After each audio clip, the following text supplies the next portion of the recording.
విశాఖకు భారీ పెట్టుబడులు. ఆంధ్రప్రదేశ్ అభివృద్ధి పదంలో రెండో అడుగు ముందుకు వేసిందని చెప్పుకోవచ్చు. నారా లోకేష్ గారి సారథ్యం, నారా చంద్రబాబు నాయుడు గారి నేతృత్వం, కొణిదెల పవన్ కళ్యాణ్ గారి సహకారంతోనే ఆంధ్రప్రదేశ్ అభివృద్ధి సాధ్యం. అందరికీ నమస్కారం, వెల్కమ్ టు ఆంధ్ర క్రానికల్స్. ఆంధ్రప్రదేశ్లో కీలకంగా మనం చూసుకుంటే గతంలో అధికారంలో ఉన్నటువంటి వైసీపీ సుమారు 457 కోట్ల ప్రజాధనంతో ఉపయోగం లేనటువంటి నిరుపయోగంగా పడి ఉండేటువంటి రిషికొండ ప్యాలెస్ని నిర్మించుకున్నారు. అంటే 2024 ఎన్నికల్లో వైఎస్ జగన్మోహన్ రెడ్డి గారే మళ్ళీ గెలుచుంటే కనుక ఖచ్చితంగా అక్కడి నుంచే పరిపాలన మొదలుపెట్టేవాళ్ళం అని ఆయన చాలాసార్లు చెప్పారు. అంటే పరిపాలన అంటే ఈ ఆఫీసులు ఇవన్నీ మొత్తం అక్కడ పెట్టడం కాదు. నాకు తెలిసినంత వరకు మొత్తం ఫ్యామిలీ అంతా షిఫ్ట్ అయిపోయి ఒకవైపు సముద్రం, ఒకవైపు గీతం కాలేజు, ఇంటి చుట్టూ ఫెన్సింగు, రాజుగారికి ఉండేటువంటి కోటను ఏ విధంగా సిద్ధం చేసుకుంటారో ఆ విధంగా ప్రజాధనాన్ని వృధా చేసి దీన్ని కట్టించారు వైఎస్ జగన్మోహన్ రెడ్డి గారు.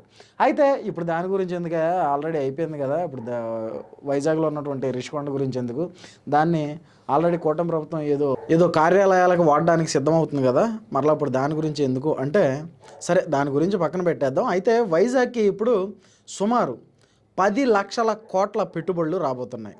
అలాగే మనం చూసుకుంటే నిన్న జరిగినటువంటి ఓ మీటింగ్లో నారా లోకేష్ గారు కూడా చెప్పారు, సుమారు 10 లక్షల కోట్ల రూపాయలతో పెట్టుబడులు రాబోతున్నాయి. అలాగే 5 నుంచి 6 లక్షల మంది ఐటీ శాఖ ఉద్యోగులకి ఉద్యోగాలు కూడా రాబోతున్నాయి.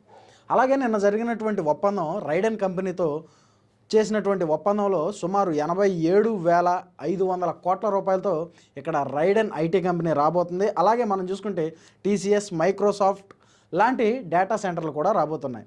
మరి దీని మీద నారా చంద్రబాబు నాయుడు గారు, నారా లోకేష్ గారు, పవన్ కళ్యాణ్ గారు సమిష్టి కృషితో దీనిని సుమారు 2032 లోపు పూర్తి చేయాలి అనేది వాళ్ళ అంచనా. ఆల్రెడీ మనం చూసుకుంటే నారా లోకేష్ గారు చెప్పగానే చెప్పారు, హైదరాబాద్ లాంటి హైటెక్ సిటీ డెవలప్ అవ్వడానికి సుమారు 20 సంవత్సరాలు పడితే విశాఖ 10 సంవత్సరాల్లోనే ఖచ్చితంగా కంప్లీట్ చేస్తాం అని ఆయన బల్లగుద్ది చెప్పారు. అలా చెప్పడానికి గల కారణం ఏంటి అంటే అక్కడ ఇన్ఫ్రాస్ట్రక్చర్ చాలా ఈజీగా దొరుకుతుంది. అలాగే అక్కడ రవాణా శాఖ, లాజిస్టిక్ సెంటర్స్ని ఏర్పాటు చేస్తే, ఫర్ సపోజ్ మనం చూసుకుంటే కాకినాడ కానీ, అనకాపల్లి కానీ, విజయనగరం కానీ, వైజాగ్ కానీ, ఇవన్నీ కూడా పోర్ట్ ఏరియాలు. అంటే అక్కడ ఉన్నటువంటి ఇన్ఫ్రాస్ట్రక్చర్ ఏ విధంగా యూజ్ చేసుకున్నా కానీ రవాణా సంస్థ రోడ్డు మార్గం కానీ, జల మార్గం కానీ, వాయు మార్గం కానీ, ట్రైన్ మార్గం కానీ వీటన్నింటినీ కూడా కేంద్రీకృతం చేస్తే అక్కడ పెట్టుబడులు ఎక్కువ వచ్చే అవకాశాలు ఉన్నాయి, ఇన్ఫ్రాస్ట్రక్చర్ పెరిగే అవకాశాలు ఉన్నాయి. అలాగే మనం చూసుకుంటే మొత్తం మూడింటిని కూడా ఉత్తరాంధ్ర కానీ, రాయలసీమ కానీ, లేదా వైజాగ్ కానీ ఒక్కొక్కటిగా ఆయా శాఖలను బట్టి అభివృద్ధి చేసుకుంటూ వెళ్తున్నారు.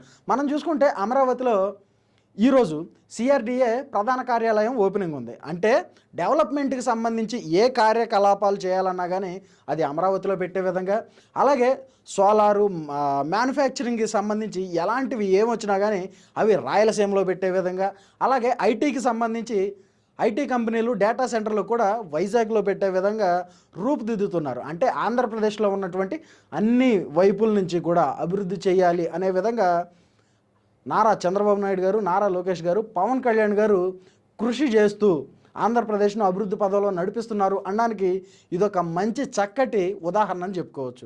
అలాగే మనం చూసుకుంటే రైడెన్ అగ్రిమెంట్లో ఆల్రెడీ మనం ఇంతకుముందు చెప్పుకున్నాం, 87,500 కోట్ల రూపాయల పెట్టుబడులు ఇక్కడికి వస్తున్నాయి. అలాగే మనం చూసుకుంటే హైదరాబాద్లో కానీ, చెన్నైలో కానీ, బెంగళూరులో కానీ ఉన్నటువంటి ఉత్తరాంధ్రకు సంబంధించినటువంటి ఎక్కువ మంది ఉద్యోగులు, ఐటీ ఉద్యోగులు కూడా పక్క రాష్ట్రాలకు వెళ్ళి వలస కూలీలుగా బతుకుతున్న తరుణంలో ఇప్పుడు వైజాగ్లోనే, అంటే సొంత రాష్ట్రంలోనే ఐటీ శాఖకు సంబంధించినటువంటి ఉద్యోగులు, అలాగే ఇప్పటికే డిగ్రీలు పూర్తి చేసుకుని ఉద్యోగాల కోసం ఎదురు చూస్తూ ఐటీఏ వాళ్ళ కలగా ఎదురు చూస్తున్నటువంటి ఎంతోమంది యువకులకు ఈ ఐటీ కంపెనీలు, డేటా సెంటర్లు కేంద్రంగా నిలవబోతున్నాయి అని నారా లోకేష్ గారు తెలియజేశారు. మరి దీని మీద ఇప్పుడు ఆంధ్రప్రదేశ్లో రాబోయేటువంటి ఈ డేటా సెంటర్లు కానీ, ఐటీ కంపెనీలు కానీ సుమారు ఖచ్చితంగా 10 సంవత్సరాలు పడుతుంది అని వాళ్ళు చెప్పడంలో ఎలాంటి అతిశయోక్తి లేదు. బట్ ఇవి మాటల వరకే కాకుండా గ్రౌండ్ లెవెల్లో వర్క్ స్పీడ్గా జరిగి, అలాగే ఆకర్షిస్తున్నటువంటి ఐటీ కంపెనీలు కానీ ఐటీ దిగ్గజాలను కానీ త్వరగా ఇక్కడ పెట్టుబడులు పెట్టించి వారికి కేటాయింపులు చేస్తే ఖచ్చితంగా రాష్ట్రంలో ఉన్నటువంటి యువకులకు ఐటీ మాత్యులకు ఖచ్చితంగా ఉపయోగం ఉంటుంది అని ఎంతోమంది నిపుణుల అంచనా. ఏది ఏమైనా కానీ ఇప్పుడు ఈ విశాఖ ఐటీ సంస్థలో గేమ్ చేంజర్గా ఉండబోతుంది. మరి ఆ అధికారంలోకి వచ్చిన అతి తక్కువ కాలంలో 16 నెలల్లోనే ఆంధ్రప్రదేశ్ను అభివృద్ధి పదవిలో నడిపిస్తున్నటువంటి కూటమి ప్రభుత్వంపై మీ అభిప్రాయం ఏంటి? ఖచ్చితంగా వైజాగ్ ఐటీ సెంటర్గా, డేటా సెంటర్గా అభివృద్ధి చెందుతుందా? రాయలసీమ మ్యానుఫ్యాక్చరింగ్ సెంటర్గా అభివృద్ధి చెందుతుందా? అమరావతి పెట్టుబడులను ఆకర్షిస్తుందా? మీకేమనిపిస్తుందో మీ అభిప్రాయాన్ని కామెంట్ రూపంలో తెలియజేయండి.